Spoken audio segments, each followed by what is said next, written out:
I'd like to thank you all for joining us today for the International Student Chats.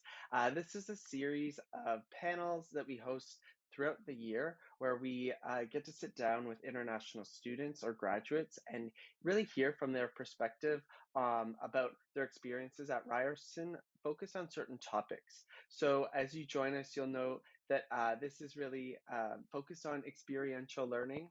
What that means at Ryerson is really the experiences outside of the classroom that will relate to working experiences in the field. So now I would like to introduce our student panelists and we'll get started in the formal chats. So first off, I'll introduce Grady. Grady is from Albania and he is a fourth year student in business management with the major of economics and management science. And the fun fact that he's prepared is that they spelt his name with a J instead of an I, so it's really pronounced Grady, but it's got a cool spelling to it. Hey Grady, thanks for Hi, joining us today. hi there. It's very nice to be here today with everyone, and I'm looking forward to this. Thank you. Um, Let me ask you before we introduce the other two, can you tell us one kind of thing that you've been doing throughout quarantine or the pandemic that has kept you busy or active or healthy? Yes, so as you know, being in the co-op panel, I work full time throughout the summer, and I continue to work full time. And a way to keep me active throughout the day is I do deliveries with Uber Eats. I bought a bike, and that's a way of motivating me to go out and get some physical activity, but also make some pocket money. So that's what kept me busy this summer. That's awesome. Thanks. No problem. Next up, we have Param. Param's from India and is a fifth year student in computer science. And the fun fact is that Param can read and write and speak in 4 different languages. So, like, props to you. That's amazing. How's it going? Hey everyone, good morning, good afternoon, or good evening from wherever you're tuning in.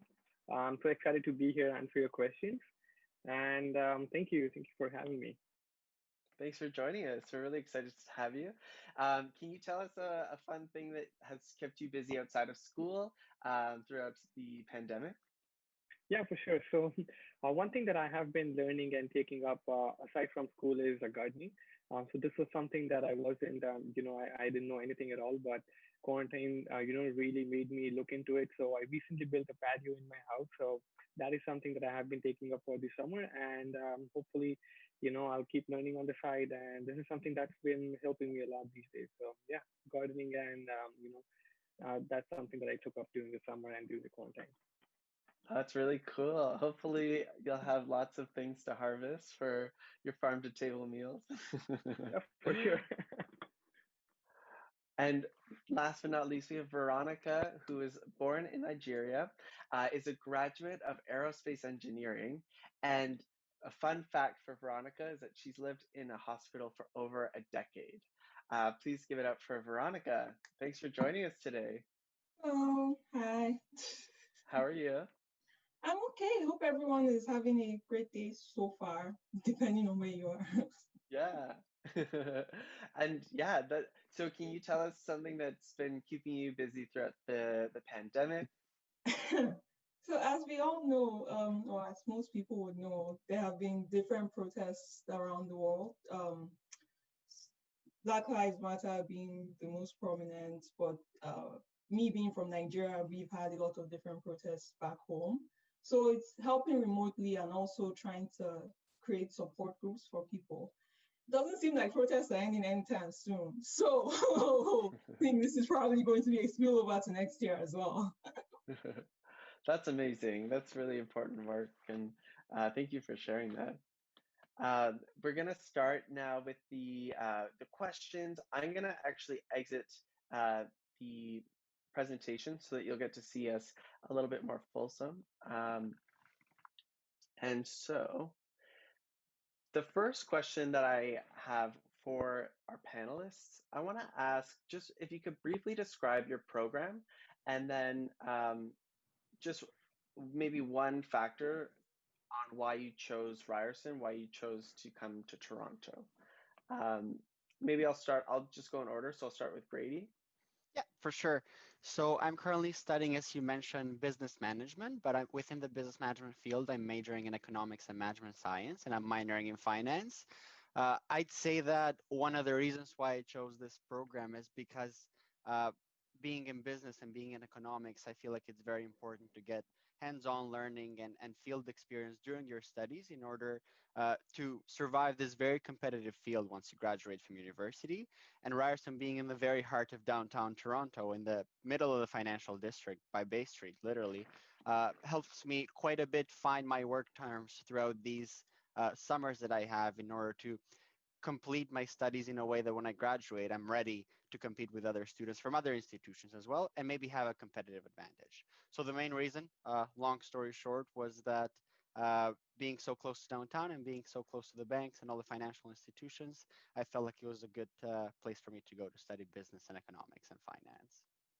That's amazing. Yeah, and for those joining us who might not be familiar with where Ryerson's located, we're right in the downtown core of Toronto, right at Yonge and Dundas, which is actually our nation's busiest intersection. So, like business, a lot of our students, they're in walking distance to the industries that they're studying, which makes experiential learning really easy to get. Next up, Param. Oh, 1 second. Yeah, I think I was muted. So I'm in my final year of computer engineering at Ryerson. One of the reasons I chose this program is primarily because from the very beginning, I had my interest in computers and technology. So, in that way, I had my vision clear that this is something I want to do. Along with that, I think the computer engineering program at Ryerson is a combination of software engineering or hardware engineering. So it really covers that, the entire view. So that is one of the reasons that drove me to applying here.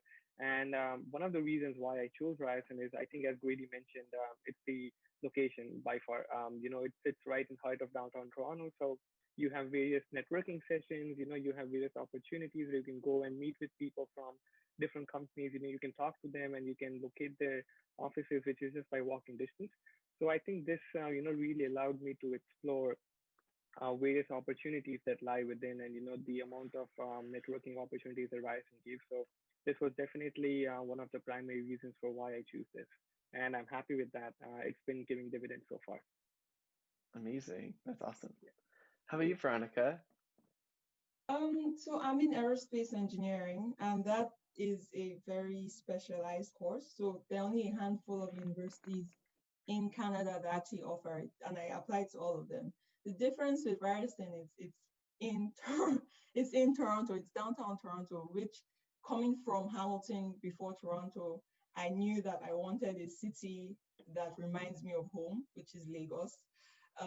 So that was my main reason for choosing Ryerson based on location. But the good thing about Ryerson is even if their aerospace is focused on aircraft, you also have the space stream. So you have subjects like robotics and orbital dynamics, but you also have a bunch of design teams, which gives you a lot of hands-on experience, as well as the projects. Like the number of projects I had in undergrad where you actually had to build things or you had to show that what you made worked, it was a good amount, which I really needed personally for my own personal development.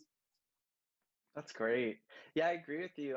And to give context to the attendees, I also graduated from Ryerson, and like Veronica, like my program, which was urban and regional planning, like only a handful of schools in Canada offer these types of specialized programs. So our hope is that throughout this open house, you've found certain programs that really interest you, likely programs that you won't be able to find at other Canadian institutions. And we hope that you find the right fit, because ultimately we want to make sure you're successful in the program and that you really like to you like the subject that you're studying. So knowing that this is all about working experiences, I want to maybe first ask the three of you if you could describe the co-op placement that you are currently in or completed when you were in your program, and maybe describe a little bit how it related to the program.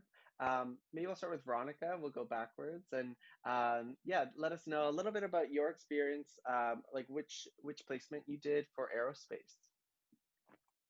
So in terms of co-op, there's a 1 year internship you can do where you take a year off from school.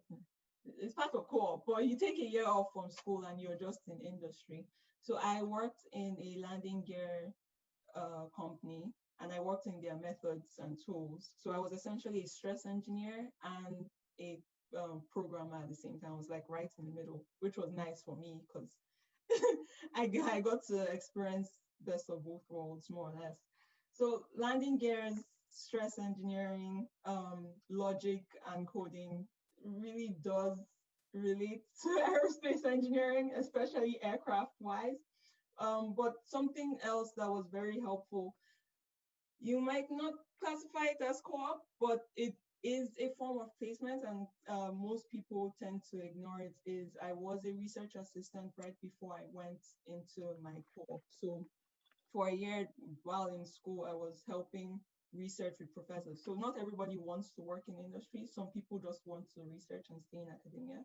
So in that way, I was working in the SAIL lab, which is Ryerson Space Avionics and Instrumentation Lab. So I was essentially working with star trackers and microscopes. So it was and telescopes. So it was nice for me.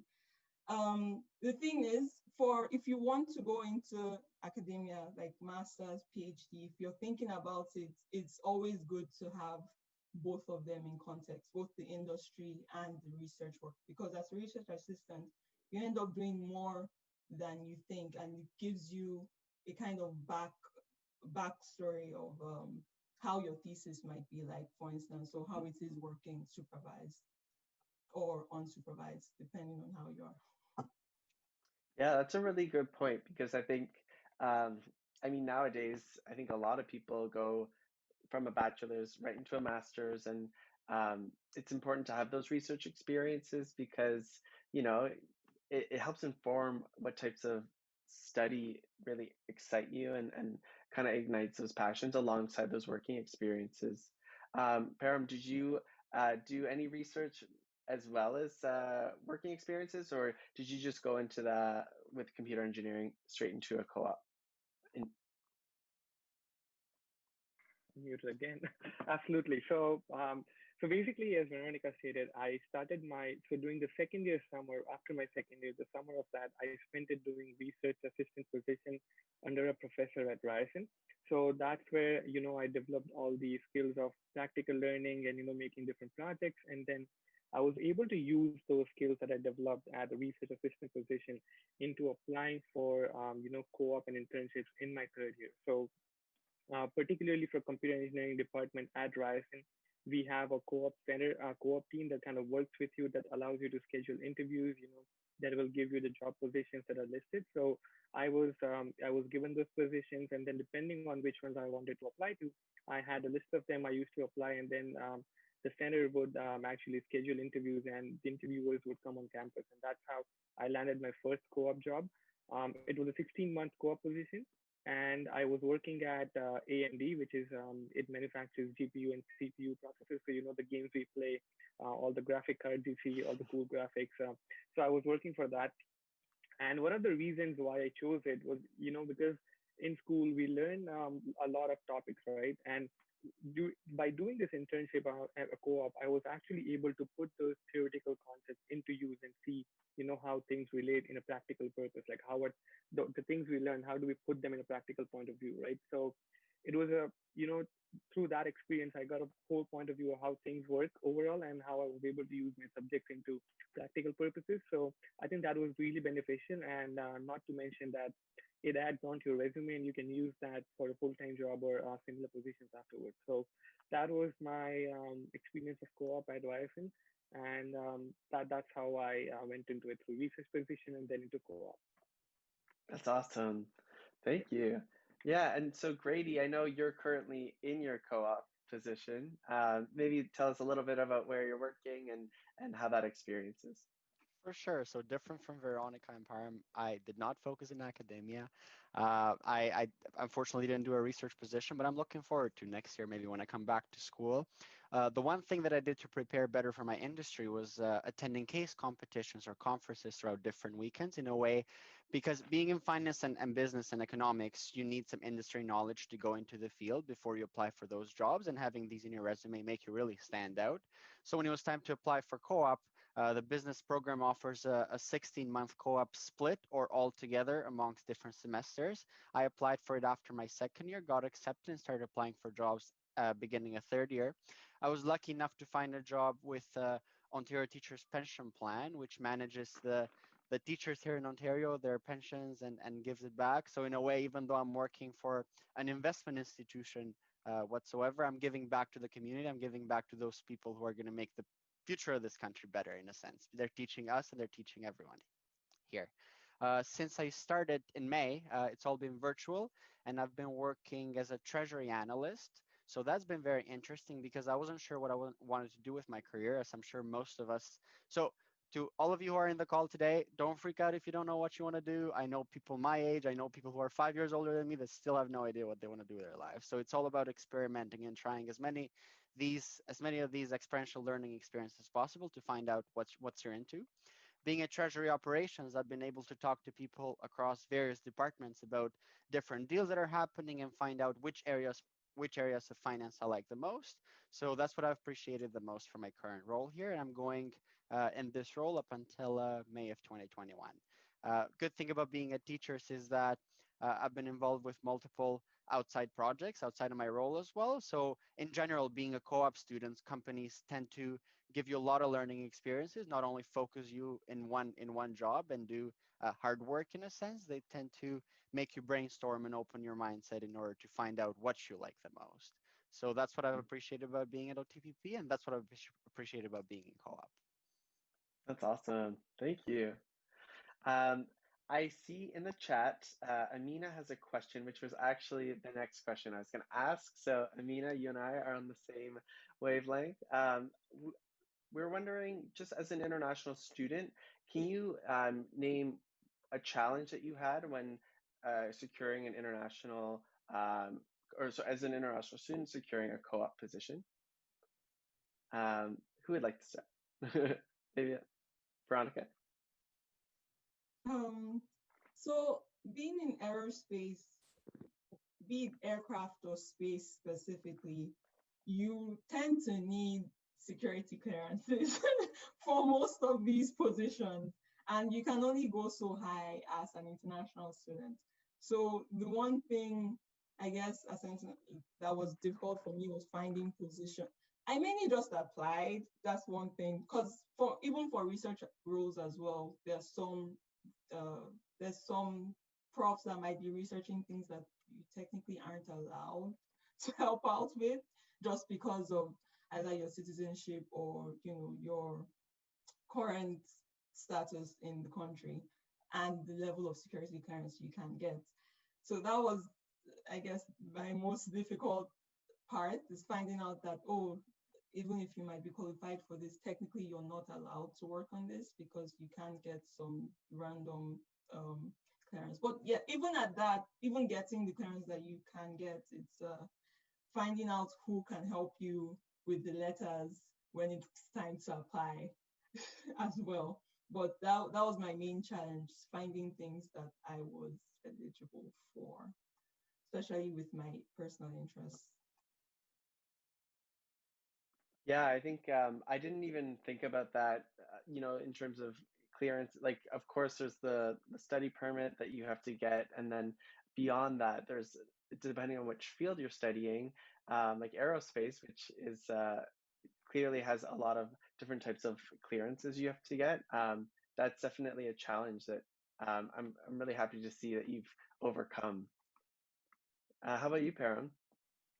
Yeah, absolutely. So, one of the first challenges that when I came here, one of the first challenges that I faced was, English wasn't my first language. It's basically my English was my second language. So, I wasn't the best at English, to be very honest with you. So when I came here, I tried to get into, all the social clubs at school, or, try to make new friends so that I could work on this, because I know that wherever you apply to and wherever you go, having communication skills is definitely one of the stronger points to have because that really sets you apart when you're giving an interview. Other than that, I think the other challenge that I faced was when I came here, I did not have any, non-academic working experience because I haven't worked anywhere before. So when I came here, I wanted to put something on my resume, because that would allow me to get more interviews and then, sit into interviews and get job offers. So to do that, to tackle that challenge, what I did was during the first couple of years at school, I used to go and talk to my professors and say that if there's any research position that I could work for, please let me know. I was very willing and I was curious, and that curiosity helped me earn a position of research assistant. Other than that, I also used to take part in various extracurricular activities that happened on campus. As we know, at Ryerson, there are lots and lots of opportunities beyond academics. Like you can take part in social clubs, you can take part in hackathons, as Grady mentioned, you can take part in debate competitions and all extracurricular activities, right? So one word of advice would be do go take part in that because that really helps you develop a lot of interpersonal skills which you can later use on, in these interviews and tackle those challenges. So I think my go-to was, get involved beyond academics and also work on communication simultaneously. And I was able to tackle those challenges and get sufficient interviews for when applying to co-op and stuff. So yeah, that was some of the challenges I faced as an international student. Thank you for sharing. Yeah, I think I can only imagine, trying to navigate so much change, right? Because you're coming to a new country, a new city, it's a new language, there's Yeah. new cultural norms. You're also transitioning from high school to university, which for anyone is like not easy. So yeah, I commend you for being able to navigate those challenges because I can only imagine it's very difficult. Um, Grady, how about you? Did you experience any challenges as an international student when trying to, get your co-op placements? So I'd say more of a worry from my side than a challenge that's different from domestic students. As Parra mentioned, I think it's very important to have those soft skills and Canadian experience in your resume when you're applying for the job. So that was what I was stressing about in my first year. I was like, oh my God, when I compare it to other students, I don't have any Canadian experience. I've all done my work back home and similar things.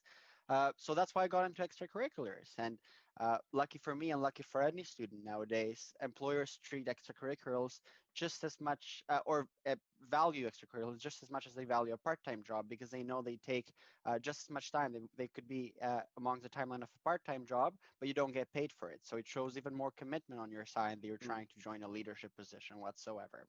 So I'd say that the biggest challenge when I was applying for a job was uh, getting that work permit ready and doing the administrative things. But other than that, when I compared myself to domestic students, I feel really lucky to be in a country such as Canada where there's no challenges when it comes to applying to a company in terms of, oh, are you international? Oh, we don't accept international students. So everyone is accepted, everyone is welcomed, and it only matters in a sense to your skills and to your skill set and to your what you're able to give to the company. And as Parra mentioned again, it's very important to have those communication skills to be able to sell yourself. But if you develop that in your first 1, 2, or 3 years, then you're able to apply for a job and in a sense have the same challenges as a student who's from here is having if you have that experience Mm. on the side as well. So nothing specific for me. No licenses like Veronica, no security clearances, no nothing like that. But generally, I'd say just the challenges that every student who's applying for a job has. Fair enough. Thank you. Yeah. And you bring up a good point. Like, you know, of course, there's these challenges, but I think Canada generally has some really great policies for international students, and being able to build in work experience within the study permit, but as well offering a post-graduation work permit, which allows international students who graduate to stay in Canada upwards to 3 years after they graduate to work. And then from there, maybe even pursue some form of permanent residency.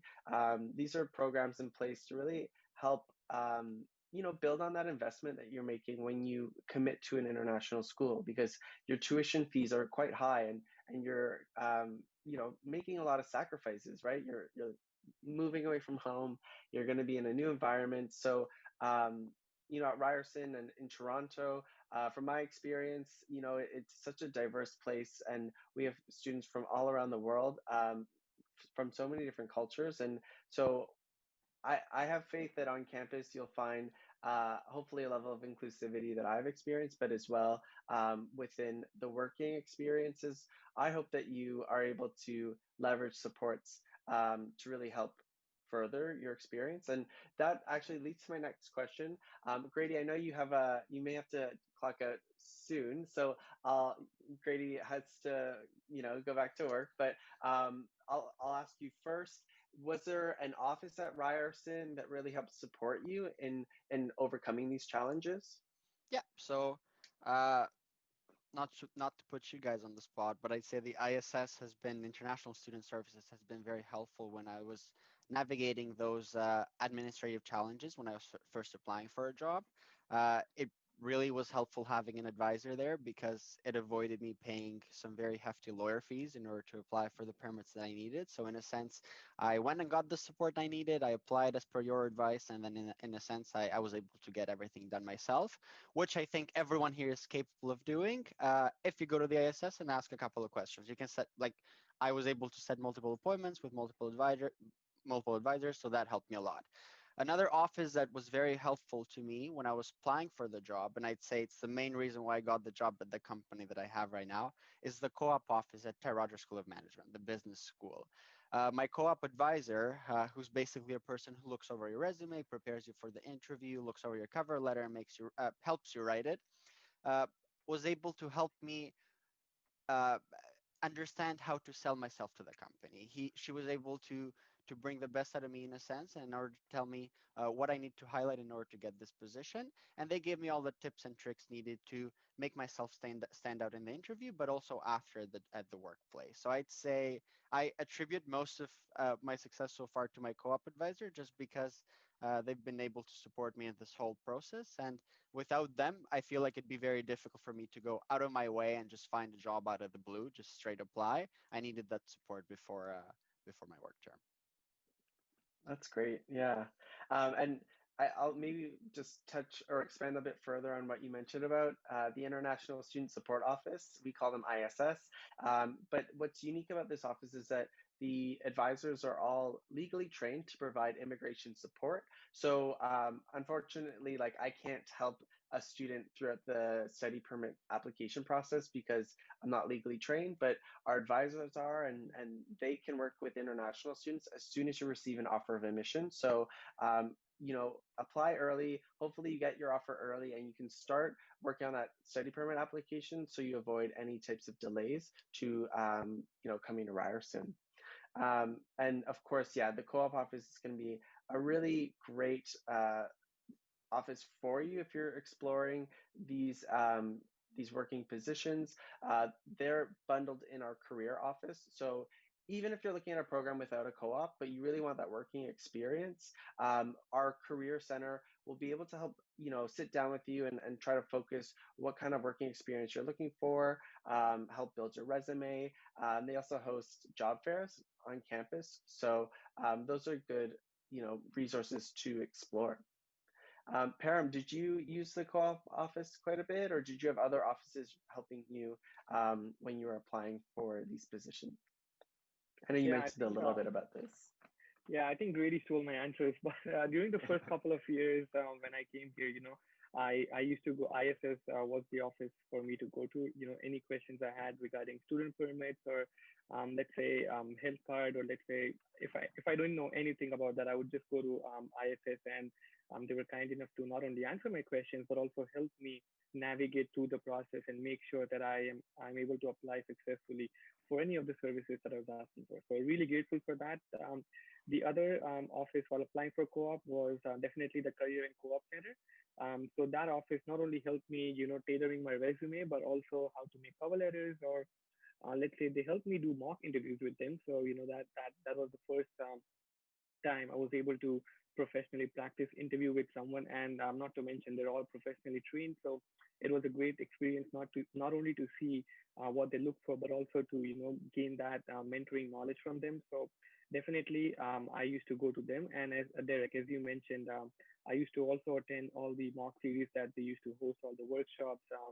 So I think ISS and the Career Center were definitely two offices that really helped me in securing a co-op placement at Ryerson within different companies. So highly suggest that.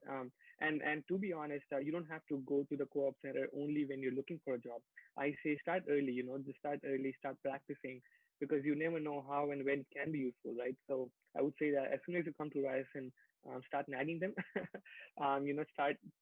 Start asking them for their experience, and start asking them how to make a resumes. And by the time you get to when you have to apply for co-ops, I think you'll be in a very good position, and you'll have a competitive edge when applying, and you'll be ready to tackle those interviews. So yeah, I would say don't wait for it. Just whenever you get chance, you can go online and book an appointment with them and get it done. Yeah, that's awesome. Yeah, I think definitely that brings up a good point, in terms of the timelines. Because you start university, first year, it's really about academics, but then you'll have to really start considering co-op as early as first year, because the application kind of starts, you have to start kind of preparing things by the end of first year and early second year. So um, I think that's a good point, is to also start considering the options as early as now, and so hopefully when you have to go through that process, it'll be a bit more streamlined. Veronica, I know in our chats you mentioned there was a different office that really helped support you through your, trying to get those clearances and get your position secured. So to, I'll be wrong if I didn't finish this answer with, or like start the answer with giving a heads up to my aerospace department, because as much as I did apply to random places, because the internship is optional, they did have some opportunities, and they helped out a lot with the position I eventually got. And the career center, I started from first year like Param, because and then you end up more or less building a relationship. Even if the person might leave the career center, you still have that connection with the person. Shout out to Fenella.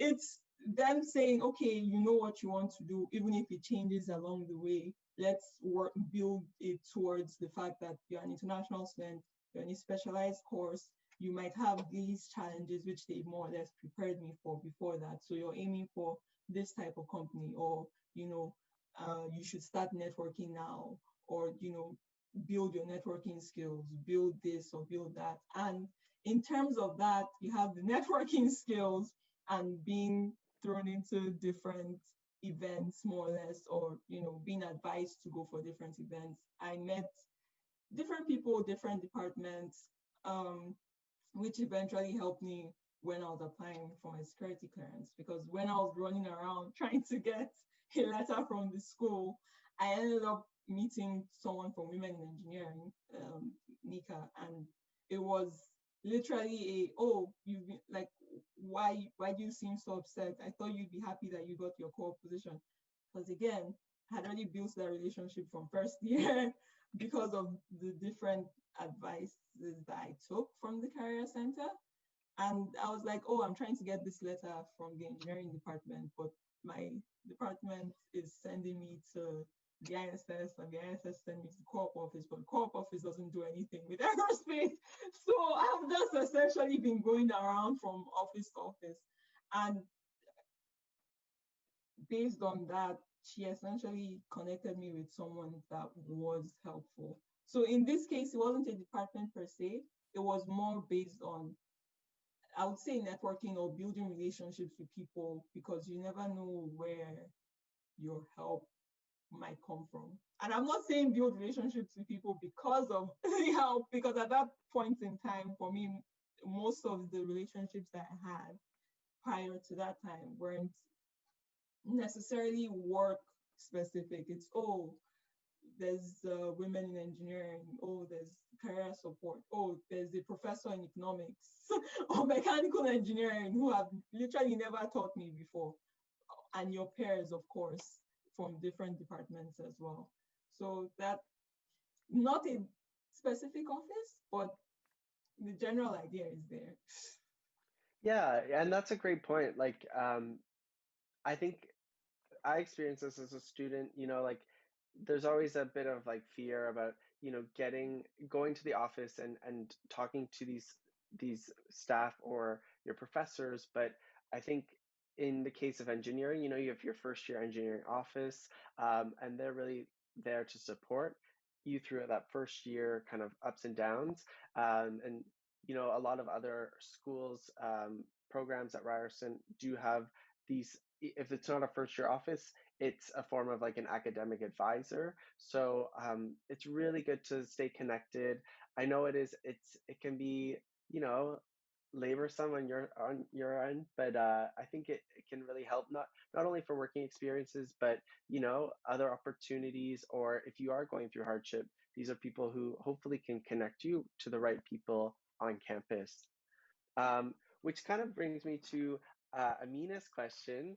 Thanks for submitting this. We have so Amina wants to know how you coped with academics and work at the same time. And maybe I'll also throw in, for Param at least, because I know you're still studying, maybe shed light on how you're managing it with COVID-19 and studying remotely. Even though you're in Toronto, you can't go to campus. So maybe I'll start with Param and then move to Veronica. Yeah, I miss going to campus, to be very honest. But thanks, Amina. I think that's a great question. I think that is one question that I used to personally ask any webinars that I attended back in my days. Feels old, but to begin with, I think one of the answers that I tell people when someone asks me now is you need a really good time management skill. You need time management skills on your hand. And now, that is not something that can be, that you can take a course on, or you can learn in a day or two. It comes, I would say, to be very honest with you, it comes gradually. So, when I first started my first year, because I was taking 5 courses and, everything was so different. My first semester, it took me some time to kind of get used to the culture, to get that transition process, to understand what it's like to be a student, because high schools are different from universities, right? So it might take you some time to get used to it, but after that, I would really say that, prior to so let's say you have a fresh week tomorrow, if tomorrow's a Monday, a couple of days before that, you can list out the things you need to do. In almost every course, you will have a schedule for the entire semester laid out by the professor. So do keep an eye on that, and list out all the relevant dates that you need to submit your labs on, or let's say that you have your midterms on. So once you have that idea, you can kind of divide all the other tasks, you can accordingly. So you can say, okay, this day I need to study this particular course, and I'll study this, I'll work on this lab because the lab's deadline is in 2 days or something like that. So I would really say that making a list of the things that are due, and putting it down in together with any non-academic, social extracurricular experience that you're part of. Just make a list of the things that are required and put it down, and dedicate some time to it. I think that will go a long way. And again, if you start early in your very first semester itself, by the time you're into your second semester, or let's say into second year, you'll be so good at it that you'll be able to manage time wisely. So I would highly suggest that you do that. The other thing that I would say is during this COVID, transition, it's been a different experience. I'm not going to lie, it's been a different experience working from home, but it's a good one, because you get to learn that the comfort of sitting off your home, you don't have to commute as much. So you get to spend that commuting time into putting some more productive work at home. So you can, in that commuting time, you can work on your homework, so you can work on your labs. So I would say that, yes, I do miss some social interaction with my friends, but nonetheless, while working with your friends on labs and tutorials, you have Zoom sessions, so you can just, kind of break the ice with them, work with them on projects. So that part of working together is still not diminished. I think it's still largely present. So do go out and don't go out literally, but do go out on Zoom and make friends. And take part in different Q&A sessions with the professors. There are lots of student groups that are also hosting workshops online, so I would highly suggest take part into that. And by and by, you'll develop new skills, and once the campus opens, hopefully you'll get more chance to get involved and take advantage. So COVID-19 experience has been different, but it's a good one, I would say, and it's something that I'm curiously learning. You can pursue something on the side at the same time. So I think all in all, it's a good experience, a different experience, and again, learning never stops. So Lots to learn out there. I'm still learning on everyday basis. So yeah, hopefully that answers the question.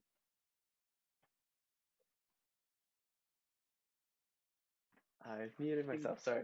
I'm in agreement. I think you're always learning, and I think you make a good point about the organizational piece because um, your time management from high school is going to be much different than in university, and then as well when you graduate university and start working, like that also changes. So I think that's a really good piece of advice.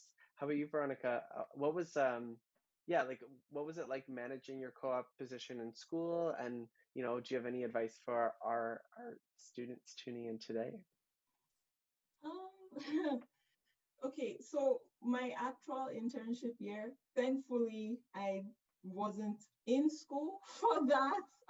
So I was the year before that though was very stressful for me because I had my research assistant position. I was also in the design team, and that was the year that you had the most projects in school as well. So it was a lot of things to juggle at the same time. And personally speaking, I would say time management is a skill everyone needs, but it's also a skill that changes depending on what you have. So for instance, Pam has spoken a lot about student groups, which you would find important depending on who you are, depending on how much you want to socialize. So for me, first year, I had a lot of different student groups that I was a part of. So it was struggling to manage that. But then again, those are just events. But then second year, you have more um, you have more work to do. But like I also had a student group exec position, so that was also more work. But by the time third year came, I think I kept on adding to my workload that at that point I didn't even have time for the social student groups. That it was literally just purely more or less academics. So I'm using my shortcomings in this case to give an example here. Um, so because research assistant was, okay, you're working with telescopes, you're working with different instruments. Design team, you're working on a car. Like school, you're working on different projects. You more or less always have a deadline coming up that you might over-organize in a way that you wouldn't have time for yourself or to have a social life, which is very important because at the end of the day, we are humans and we are built for relationship. So again, I don't really have a specific advice for that because you will learn and it will adapt. Your time management skills will adapt depending on what you have, because there's no one size fits all as well. But regardless of what you have, always make sure that you put some time in for family and friends and for you as well. Just even if it's like 30 minutes in a day, that would be the most important because you're less likely to burn out if you're juggling so many things when you have that little break of, oh, okay, something outside of myself, or oh, okay, something outside of academia. Yeah, I think it's all about mindfulness and taking care of your mental well-being as well, because I think it's easy for us to get consumed in projects and deadlines and want to be the best that you can be, but then if you don't have those things to balance you out, then you're, like you said, you might burn out, or you might kind of feel um, everything a little bit more so. And I from my experience, like from what both of you have said, when I was in school, like I found like my first year I was really just go to class, come home, study, try to do well. And I wasn't doing well, and I didn't understand why, because I was trying to dedicate more time. But I realized it was because I wasn't connecting with my classmates, and I wasn't really getting involved in that community. And the moment I started to open up to friends and classmates in the program and started to get more involved, then I found like everything kind of turned around, because suddenly I was kind of in it, and having your classmates be your friends and or people that you can at least ask questions to helps break down those barriers a little bit, because at the end of the day, you're all in this together, and you're all kind of experiencing what it's like to go through university at the same time, especially right now when everything's virtual. I can only imagine it's even harder.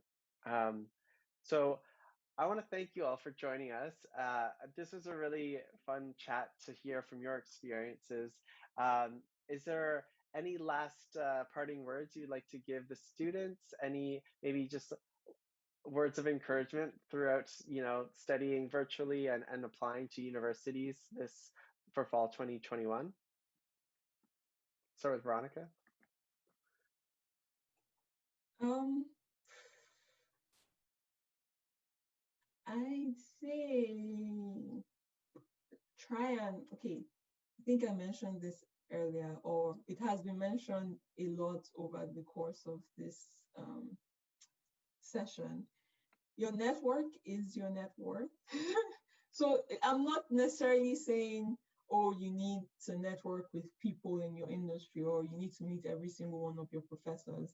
It can be your peers, and that does include going for sessions like this, virtual chats like this, or meeting people I'm sure Ryerson does have some of those small groups for this, for before you apply or when you apply. It would be very helpful, not just one, you remember you're not on your own. Two, it would help you for when COVID hopefully ends and you're coming back to campus, hopefully at some point in time, because you're coming to Canada.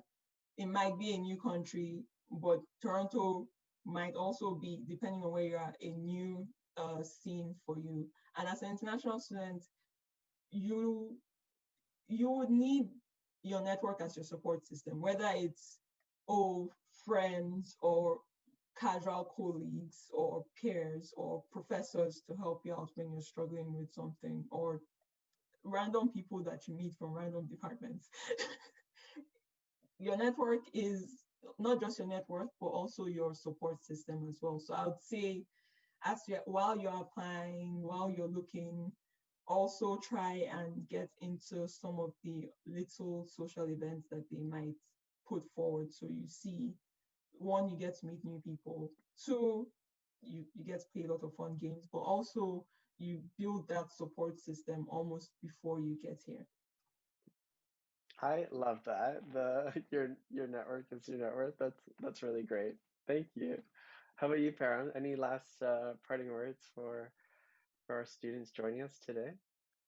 Yeah, for sure. So first thing I would say is, to be very honest with you and to be very fair, that it might get a bit overwhelming in the very beginning.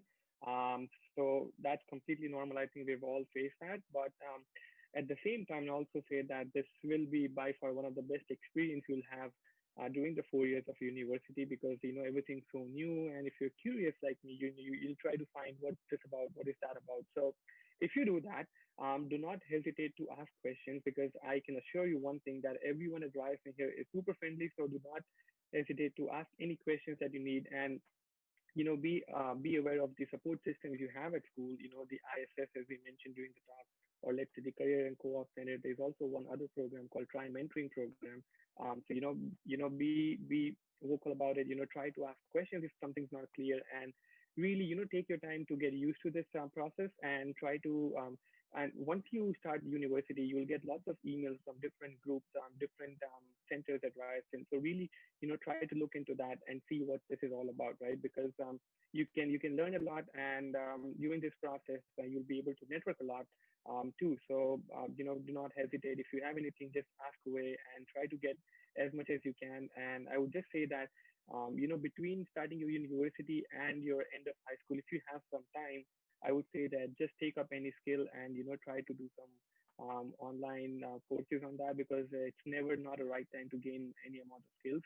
So if you have some time on your hand, work on a project, anything that you like, so that you can get into that university culture, because it's all about that, right? It's all about exploring different things, not just what is being taught to you, but also what's available to you at your disposal, right? So it's all about making the best of the opportunities that are given to you. So I would say that, just do whatever you feel comfortable with, try more things, try different things, and expand your skill set so that when you come here, the transition is smooth and you can, build on top of that and go far.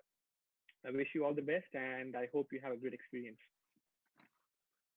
Thank you so much. I want to thank Veronica, Param, Grady, who had to leave, unfortunately, but thank you so much for joining us today and sharing your stories. And I believe it really is helpful as a student tuning in today to hear from, people who are on the other side and have gone through it all. And I appreciate the time you took to join us today. Thank you so much. And for all the students joining us, this isn't the end. There's so many other sessions throughout the week that you can tune into for this virtual open house. So be sure to sign up for more.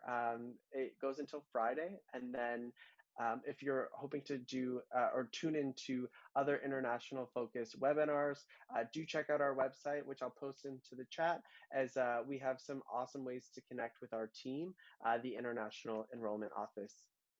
So thank you so much. We're gonna mute our cameras, but our team will be online to answer a few more questions before we wrap up. And again, have a great rest of your day, whether it's morning, evening, or afternoon.